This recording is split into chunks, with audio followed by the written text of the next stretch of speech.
ready. So let me just put this now. Okay, rest.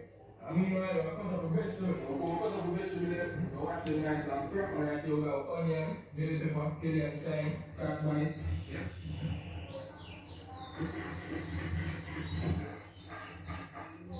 You see the hot bars there? I don't know what.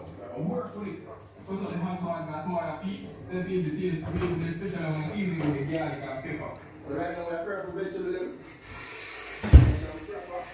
So put in the vegetable and so a piece of aroma just lift me. Love smell vegetable on the fry. I'm going to cook this.